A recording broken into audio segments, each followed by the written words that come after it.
Welcome to the Soccer Spotlight. I'm Ethan Zohn, and I'm so excited to chat with Dave Sarachan. Dave is a former professional soccer player from way back in the NASL, MISL days, but achieved his greatest success as a coach at the college level, the professional level, having won multiple MLS Cups.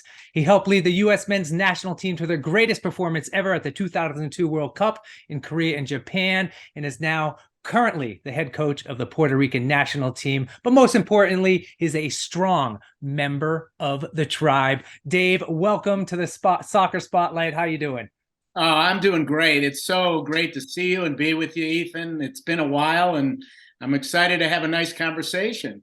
Yeah, I think actually the first time we met was at the 2002 World Cup in Korea and Japan, which was Yep. an absolute and incredible time. What was one of your fondest memories of the 2002 World Cup?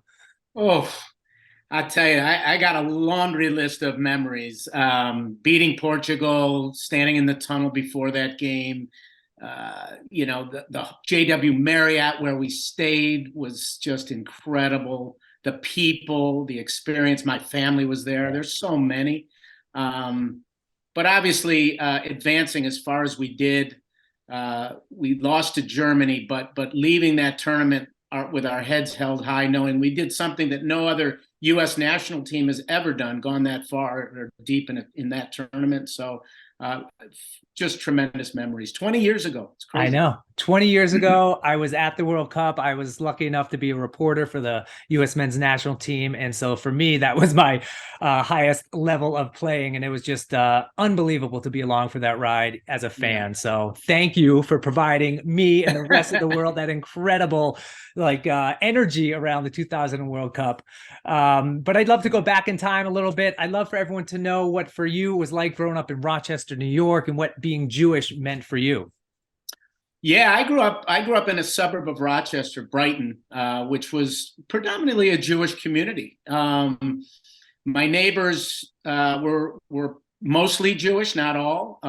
My friends growing up, we shared so much in terms of a commonality of having Jewish parents and belonging to a temple, being bar mitzvahed, um, and to this day, I'm still so close to so many of the people I grew up with.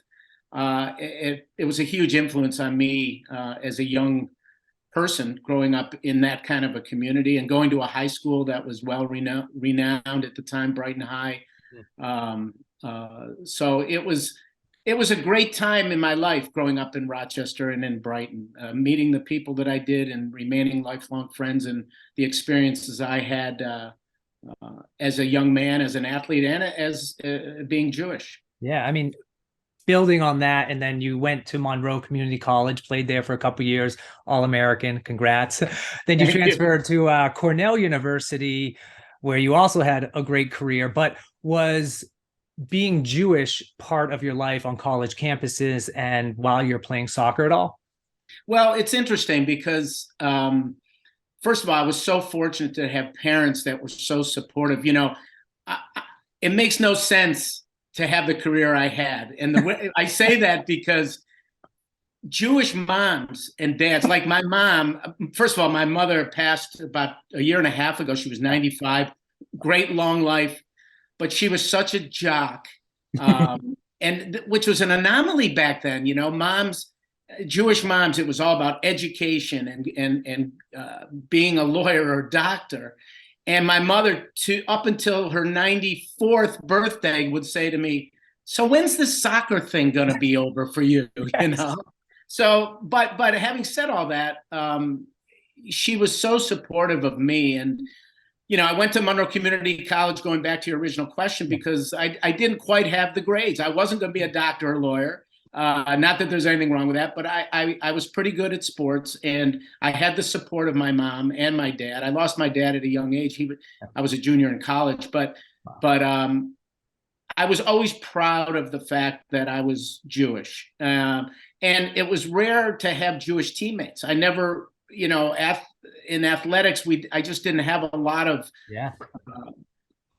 people. But at Cornell, there were several Jewish teammates that I had, and we would always celebrate the holidays and made sure that we stuck together when we needed to, and so I was never it was never far off my Jewish background and knowing who I was. That's wonderful. Yeah, I mean, playing soccer and playing soccer around the world, oftentimes you don't come into contact with that many other Jewish soccer players. In fact, at this World Cup, there's only two Jewish soccer players playing. Matt Turner, DeAndre Yedlin. They're both half Jewish, but it's good to see some representation from the U.S. team, of course. Yeah, represent, baby. Yeah, right. So after college, you went on to play pro. So for someone who didn't have good grades, you obviously had good foot skills. You went to play in the NASL and the MISL. And I just love for people to understand, what was the soccer culture like back then in the United States? Yeah, well, the NASL at the time when I graduated from Cornell, that was sort of a peak time in that league, because that's when Pele and Beckenbauer, Giorgio Chinaglia, Johan Cruyff, these big stars, Georgie Best. Oh my God. I'm dating myself. You're nodding because you're a soccer fan. But for me as a 22-year-old, having watched these players, it was fantastic. Now, the people now, where the infrastructure around our country with beautiful stadiums and great fields, back then, it wasn't quite like that. People don't understand. In fact, as a professional in Rochester, I had to paint houses along with playing professionally because I didn't get paid a whole lot of money. So Right. we paid our dues. But I was fortunate going back to Rochester growing up. I was exposed to the German American club, the Italian American club, the Polish American club. Yeah. So soccer, I was so fortunate to have that experience. And so the culture of soccer back then, even though in its infancy, it was within its own niche, quite popular. Yeah. I mean, for those who aren't familiar with the names you just mentioned, like the Pelés, the Canaljas, those were the Messis and the Ronaldos of the day, right? Correct. And coming to the Correct. United States to play was revolutionary at that time. Not only Correct. did we have a professional league, we had some big name players coming to play. So it was really exciting. I was a Yeah. little kid, so I remember watching Yeah. the No, it was very exciting. yeah. So after you were kind of finished playing, you got into coaching, and you coached at Cornell University for a little while, and then you had UVA under Bruce Arena. You had a really good run there. So what made you choose to get into coaching? I mean, that's a natural progression for some players, but for you, was there a big decision there to make that move? I love the camaraderie of teams, and I love the interplay and the relationship building. And so I knew when I finished playing, I fell in love with the sport. I loved it. I felt that I had the right balance to be able to use the wisdom and knowledge I accumulated through my years of collegiate and professional playing to transfer that to players and teach. I knew I'd be in some kind of teaching capacity, but coaching to be a part of something that I loved, it was a natural fit for me. And then I was very fortunate.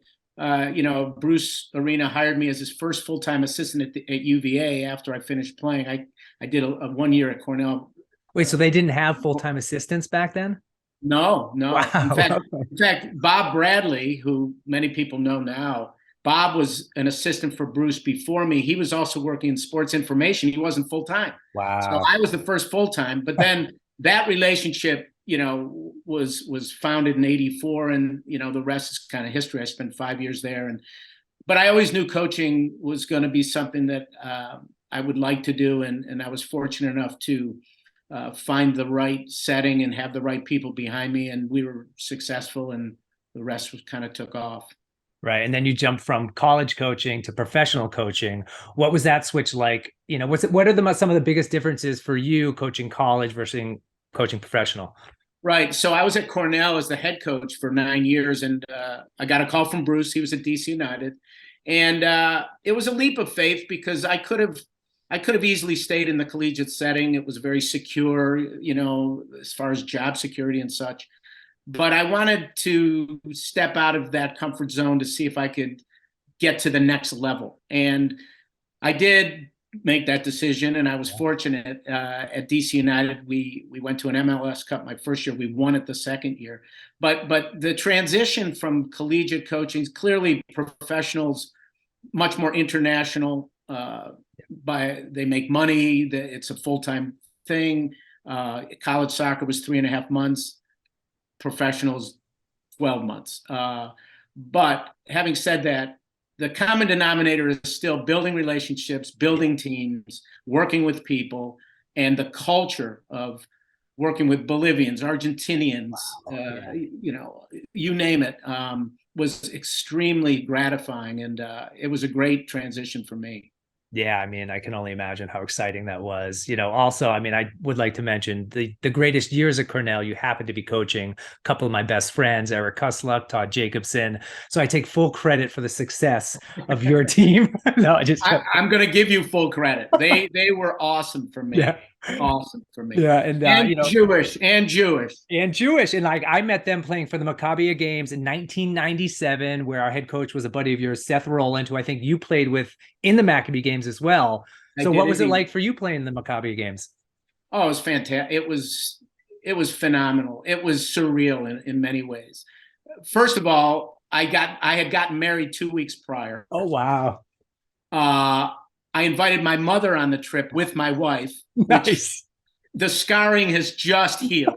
I lost my wedding ring the first week I was there. Now, having said all of that, it was an unbelievable experience to be in a stadium filled with Jewish people of Jewish background, athletes that we competed against. It was surreal.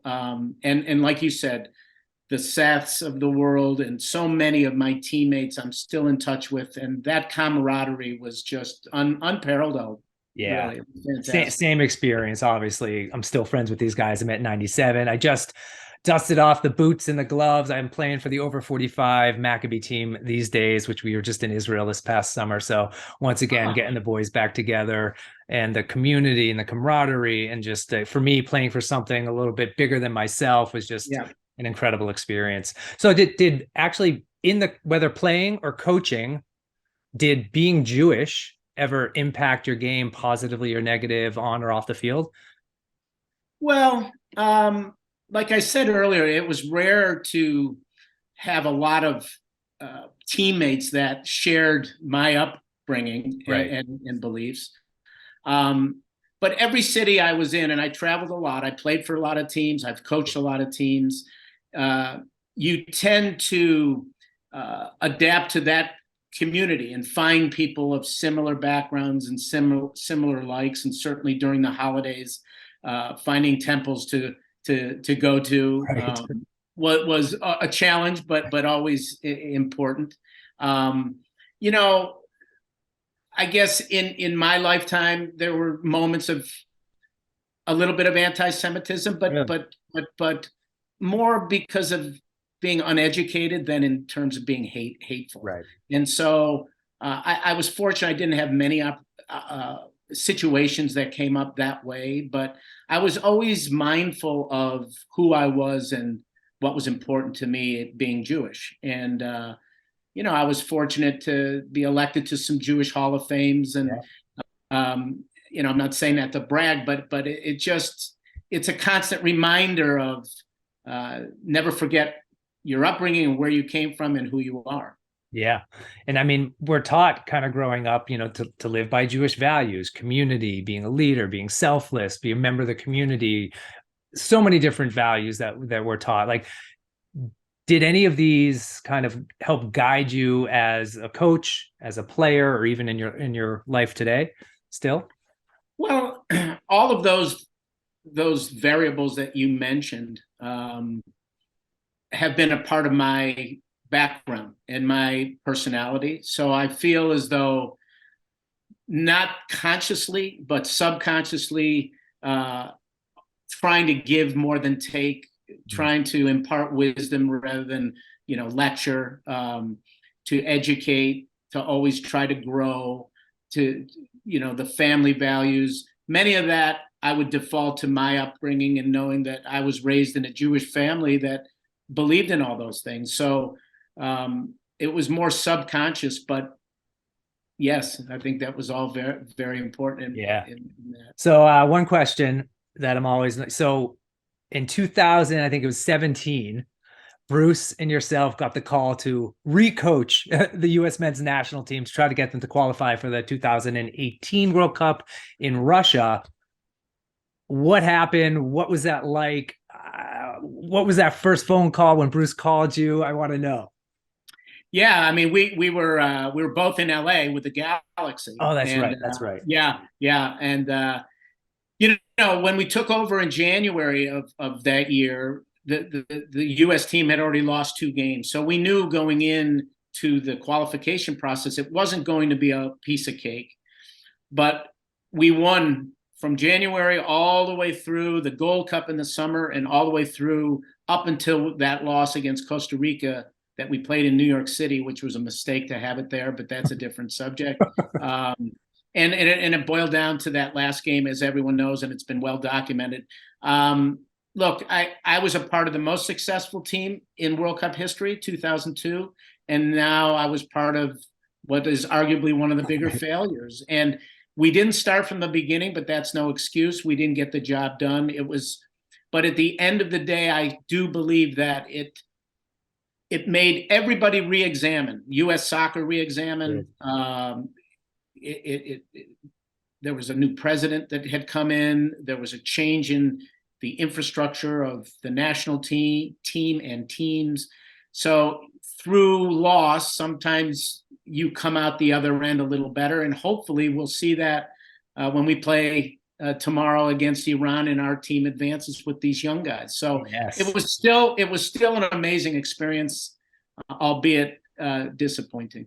And then my final question for you, which I end all my little podcasts with, is we need to talk about the perfect circle, the bagel, you know, the circle of life, if you will. How do you take your bagel? How do you prepare it? What's your favorite way to eat it? I want to know all of it.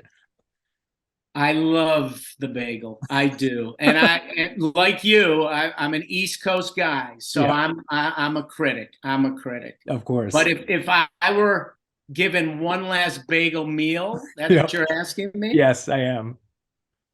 It would be, I'm trying to eat healthier now. So well, it's your last meal. You can eat whatever the heck you want. That's a great point. Yeah. It would be an everything bagel. If it's a New York bagel, I won't toast it. No. It would be light cream cheese, because, you know, we got to watch the cholesterol. Of course. But it is my last meal, but it'd still be light cream cheese. Right. With lox and a red onion. The capers could be on it. I'm okay with that, but it's not a necessity. So it's lox, red onion, cream cheese on a everything bagel. Untoasted. Yeah. If it's a New York bagel. Yeah. Most likely untoasted. How about you? Would it be untoasted? That's a solid order. Yes. My ideal is a sesame seed bagel, untoasted, light cream cheese, lox with cucumber and tomato, thinly sliced. The tomato. The cucumber, I could go with the tomato is important. I like it. Yeah. Well, awesome, Dave. It's been such a joy to chat with you at the Soccer Spotlight, and we wish you the best of luck. I'll be following the Puerto Rican national team as you hit all your successful marks in the future. So I appreciate you for being here. Thank you, Ethan. It's great to see you. You look great. Be well. Thank you so much.